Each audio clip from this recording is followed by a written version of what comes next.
Well, you can see it's really churning there. One light lights it up pretty nice in here. Got a chair there, a sawhorse here, stool down here in case my sons do show up. I invited them, didn't get a response. I need to add some more sap. This has been a good boiling day. I have only one bucket left to put in there. This one's pretty much empty. Got a full one there. And so that's not doing so bad here with the boil. Seems to be boiling better than usual. I think it's because I got some 2-year-old or wood that has dried undercover for 2 years. See this foam we get? And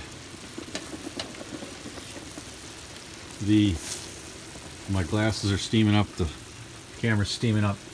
This steam, as the boil progresses, becomes sweeter smelling.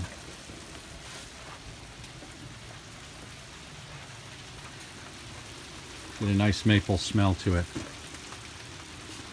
So we'll have to see what our fire looks like.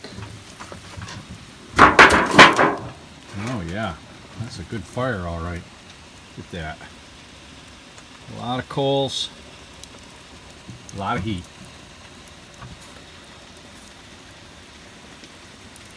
It's raining. I don't know if that was obvious or not. You should be able to hear the rain up on the ceiling here. Well, this is what we're looking for. A good boil. So it's continuing to get darker. It does that every day about this time.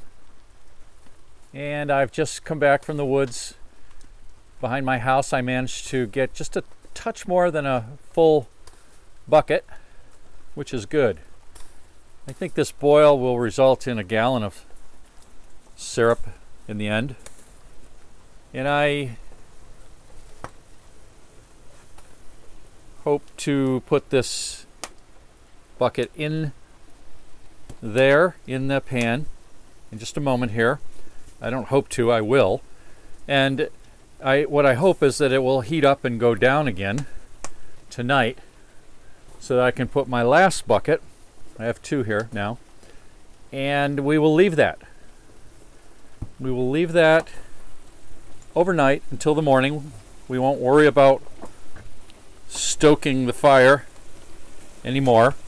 We'll just let it die down, and a surprising amount of evaporation will occur even without boiling, as long as there's the coals and the heat. And then in the morning, my wife and I will collect what sap might be available. I don't know how much we'll get overnight.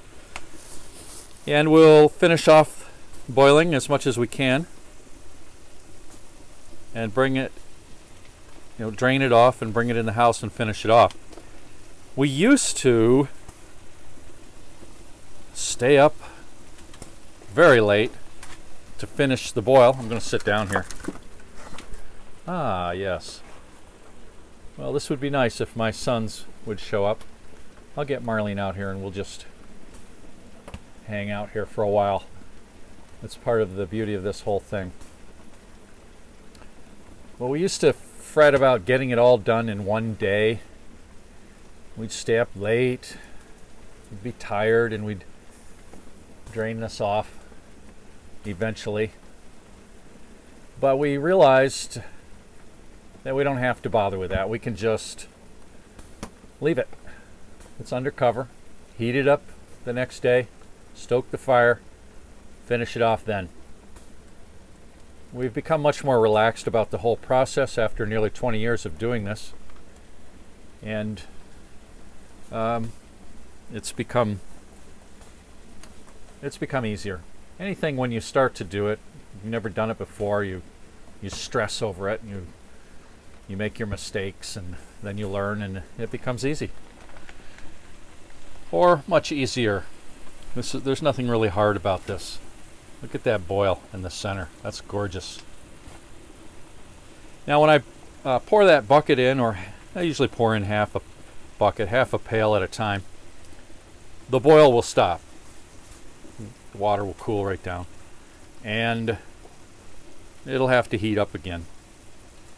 This is not necessarily the most efficient way to boil sap into syrup. Having a line that feeds a trickle in all the time is more efficient, but you know, this works for us. Works very well for us to make a few gallons a year. All right, everybody, I'm going to bring this to a close unless my kids do show up, and maybe I can get them to be on camera and here around the evaporator. Unless that happens, this will be it for today. I've shown our various stages of this process through the day in previous episodes. Hopefully tomorrow I can show the finishing this off part of the process. Okay? Thanks for watching, everybody.